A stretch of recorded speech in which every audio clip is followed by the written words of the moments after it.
Mbote Ndeko journaliste. Je suis Hervé Matata, l'un des communicateurs résistants, des coordonnateurs aussi à résistance Nakata Tchango.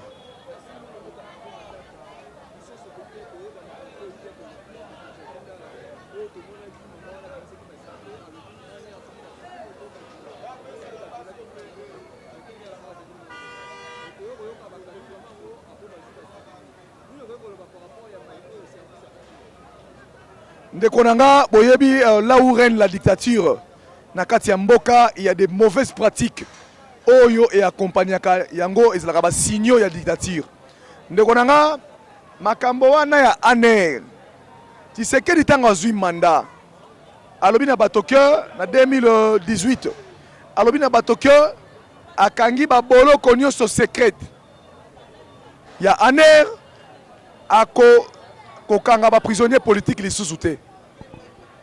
Mais tala makambo ekoleka ezali inhumain.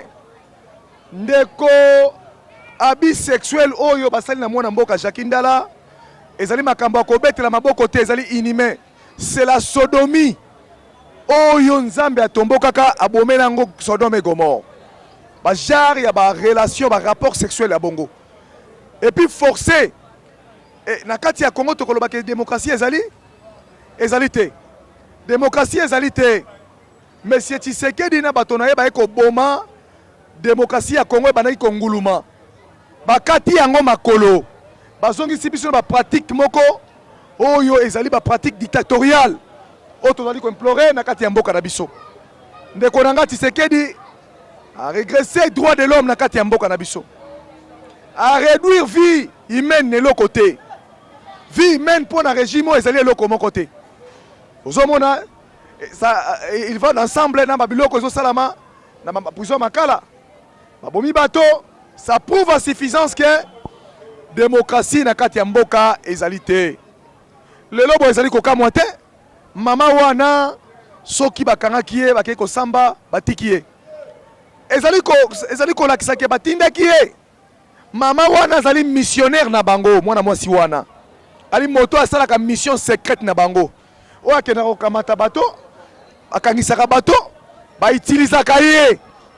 Elakisami ete que IDPS azali na bato oyo secrètement balandelaka vie ya ba politicien pona ko kende ko réduire bango na sodomie na kati ya aner. Donc de konanga c'est inhumain. Tolobi na Constant Mutamba. Tango zo bimisaka batu na boloko makala zo ganga ki ozo sala justice.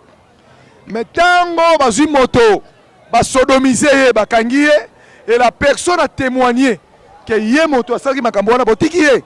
Est-ce que justice ezali? Tozongi na justice à deux poids deux mesures. Tozongi le roi tozala qui ne fait absolument rien de konangai. Ozali les mains liées, les pieds liés. Ozala liberté. Ozala makambo yo soki toute famille a Tshisekedi te wana ndo obibisi ba paquet osali yango. Mais soki ezali tout à bato oyo bazala kati ya IDPS ya mouvement ya mouvance. Jamais osala bango. Justice na biso eza prise en otage encore une fois et pas ya monsieur Antoine Félix Tshisekedi. Ndeko nanga yali pasi pe mawa. Mutamba beti tolo awalobi na ememi kisi. Na ye na kisi pour la kobikisa justice à Congo. Mais telle la pratique comme salama. On libère la personne où a dénoncé, a témoigné qu'il y a Moutazaki à la hauteur, il y a Makambu Oyo et Salami dans des conditions Jacques Ndala. C'est anormal, c'est inhumain. En tout cas, Nzambe, justice Nzambe Zali. Oyo et quatre la Kabatu Makambu Zali. Donc, quand on moto na sima, quand on sa moto mobali, a commis moi si. Et là, il passe papa ya bana et mabota babokilo bandeko nyonso bakotala ye bakomona ye ke bazwa ki na sima babiser sexuellement ezali makambo ko betela maboko te. Voilà la pratique ya régime dictatorial ezali ko lakisama na polele. Mwana mboka eloko tokoloba na bino lisusu liboso na bino ao. Biso to ye na paradigme o ezali ko Sangisaba Congolais Nyonso. Nous avons parlé de la cohésion nationale. La cohésion nationale, et nous avons dit que les Congolais vont faire mais ça va solo là. Ba solo là pour la tine mboka na bango. Pour la tine sécurité mboka na bango. pona tina ya gestion ya mboka na bango, pona tina ya légitimité na kati ya mboka na bango. Ndeko nanga bato mosusu bakomema na ndenge sengeli. Namoni Kabuya aningi koya na mbilinga. Kabuya asali apparition médiatique akoloba ke il faut changer constitution. Ndeko nanga ko changer constitution à l'ère actuelle. C'est consacrer, c'est accepter la balkanisation na kati ya mboka na biso. Donc toi na moment nanu ya ko changer constitution te. Bango ba ko la mandat chef de l'État. Alors que na kati ya mboka na biso to yebi ke Tshisekedi mandat négocié en 2028. Oya liboso azui asali eloko te. Akambi mboka na bulu yeke. Awa lelowa on ne sait pas identifier quels en sont les souvenirs au Tshisekedi rotiki la biso na bokambi ya mboka na ye. Bango na bani ba wela sous mandat ba changer constitution to conseil bango boy. Tango nyonso ba kolobela ka makambo ya mandat. Ba kolobela ka makambo ko changer constitution ba banzaka le 19 janvier 2015. Tandis qu'on rappelait bango parce que bana posa mboka te. Lokola bazui mokano ko bomaka bato, lokola ba ntaba, lokola ba soso, lokola ba makako na zamba. Yango wana baningi ba tia eloko likola mese ko bomisa bato makile ko sopa na kati ya mboka.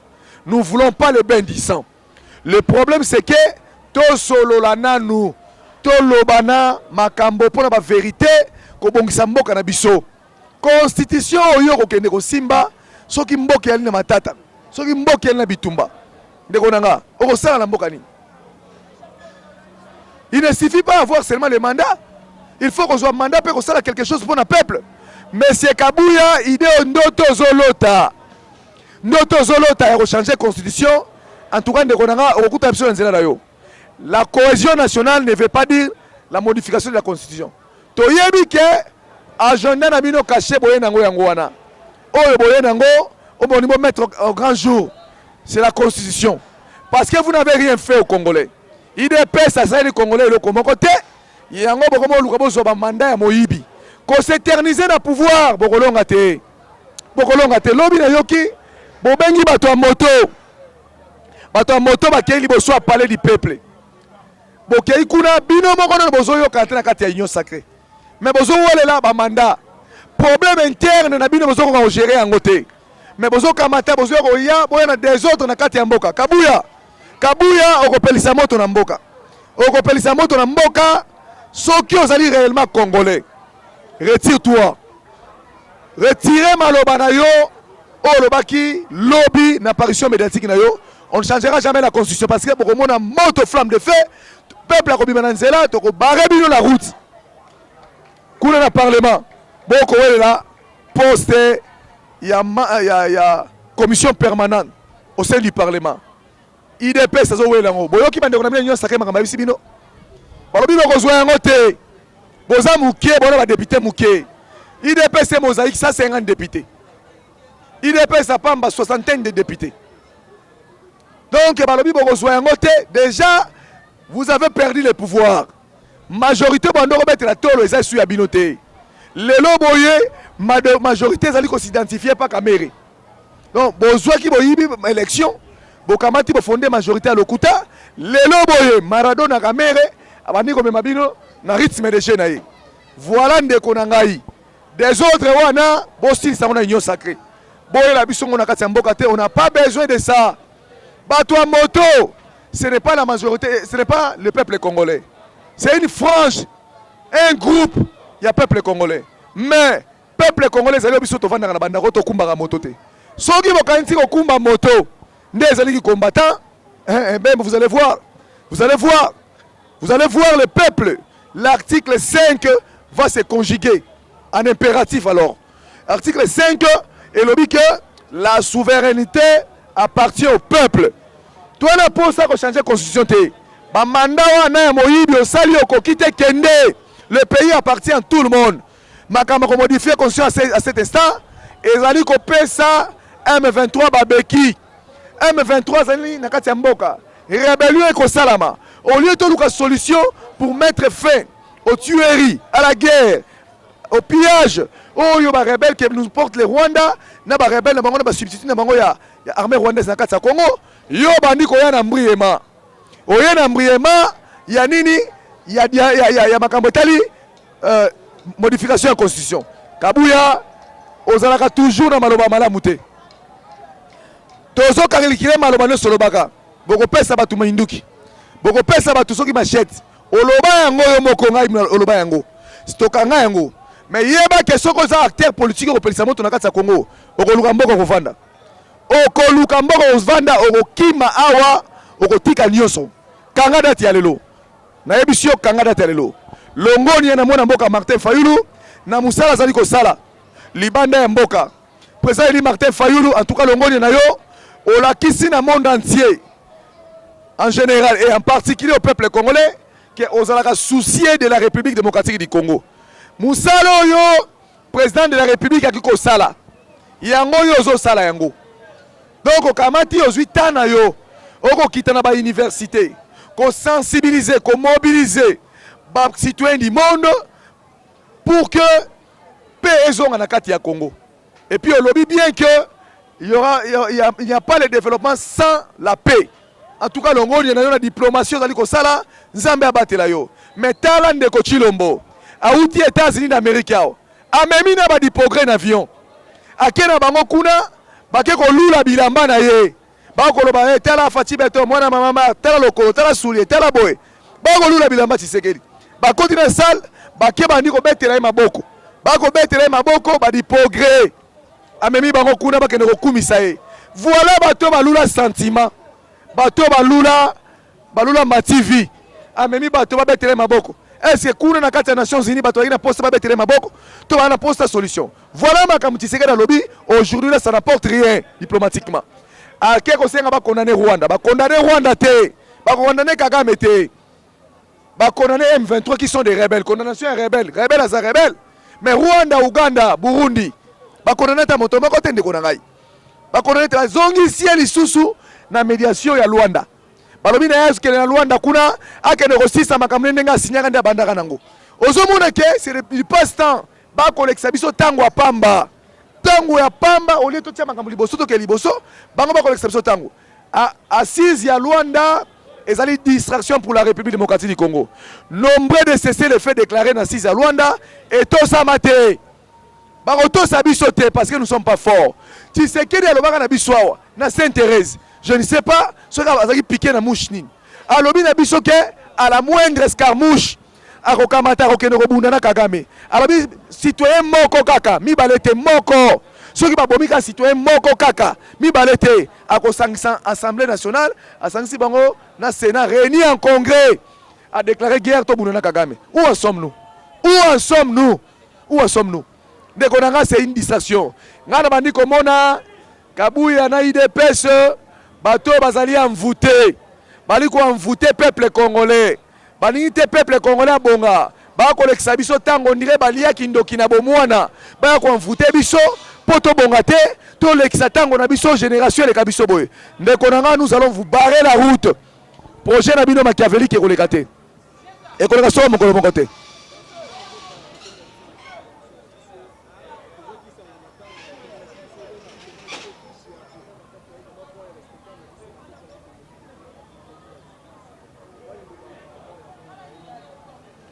Oui, en tout cas, vraiment, compatriote Nabiso, moi Namboka Nabiso, Mutombo, Dikembe, Azaki Motomone, c'est un grand géant, c'est un géant.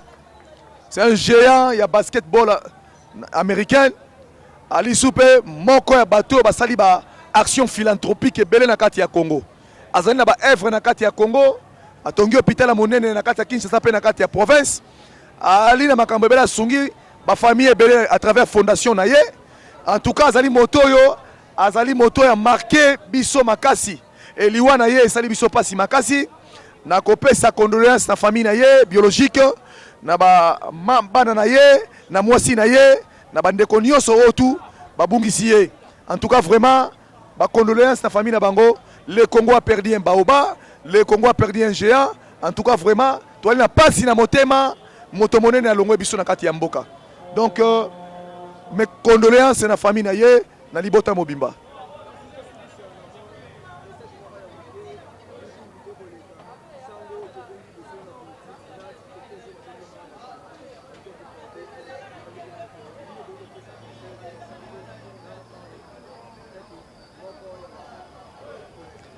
ndeko nanga omoni classe eza malamu omoni bato soki batangi malamu éducation malamu bako plonger na ba baliverne te Israël Mutombo se dit que atanga aza mayele aza boye mais Israël Mutombo basé sa ndenge ya boye okita na ndenge ya bongo te ndeko na ngai soki réellement otanga classe soki réellement oza na niveau soki réellement za boye boye la biso te ma vie à TikTok na kati ya réalité yako ezala ko bozo se manquer na milliers de Congolais o bazo kufa lelo na kati ya Congo toi na posa to la ba sujet na télévision na chaîne na télévision na biso to la ba sujet ko développer mboka to la ba sujet ko instruire peuple to la ba sujet oyo et comme mboka et kene liboso eza makamba ya buzoba te o bozo la kisabiso au grand jour TikTok bozo ni sakabiso et ma faire na bino bo médiatiser yango ezali exemple te tous ces insultes là Israël vous avez des enfants Maria Toumba na yebite so azali célibataire so vine ezala ndengeni mais au moins elle a une famille azana ba ndeko baleki pe batala kaye makambo buzoba wana bo sala wana bozo édifier peuple to bozo détruire peuple bato ba kota la bino bozo ko bebisa peuple ndeko nanga e ali malamu te makambo wana ezali makambo meme ko landela ngo te yali makambo oyo o asali mabe batie na boloko ele kata na télévision te eza soni et comme na toile congolaise mama na komona lisolo ya tiktokeuse na journaliste sango en tout cas ndeko ezali makambo ko lobela kute soni makasi e ko pesa pasi